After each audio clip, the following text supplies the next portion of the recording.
My breath crawled out of me like a butterfly coming out of a cocoon. My heart was beating fast, as if for a large African drum. I could hear other kids having a conversation as if the tournament was going to be a piece of cake.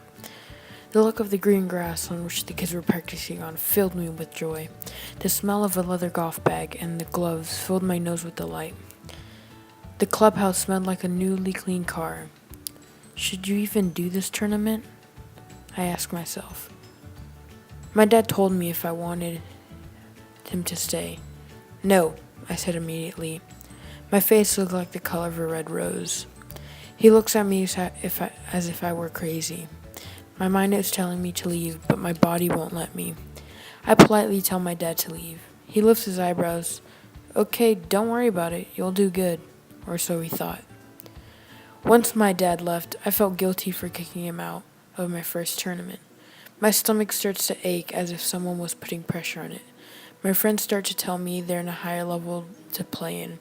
I start to blush, telling them so. They start to ask if I'm okay and if I'm nervous. I respond with a chuckle, trying to show that I'm fine.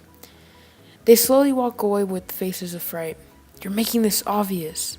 My palms start to get sweaty. I try not to shake hands with anyone near me. Miss Littlefield, the gym instructor, starts to ask me if I'm ready. Yeah, I loudly replied. All right, start to get your bags. I start to get ready for the worst 3 hours of my life.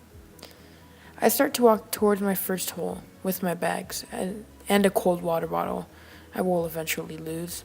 Let's just quit, I told myself. As I gaze over the horizon, I see 4 kids practicing. Is that my group? I begin to hesitate to go up and start the hole. You coming, son? The coach said with a Texan voice. Yeah, I said with a scoff. I was halfway done with my first hole. My hands already aching. I just started. How can I be tired? I start to play better than my team. This isn't hard at all.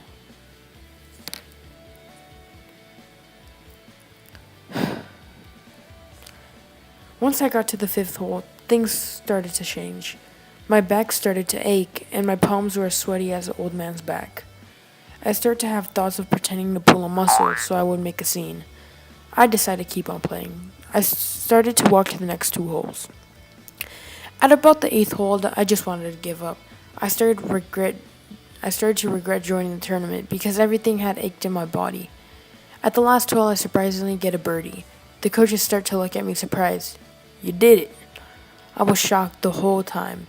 The next 2 hours, the coach kept prattling about when he got a birdie. Once we got to the clubhouse, I felt a rush of air hit my face. I was so relieved to see my dad standing at the entrance. I ended up saying that I beat my whole group. Sometimes you don't have to regret yourself.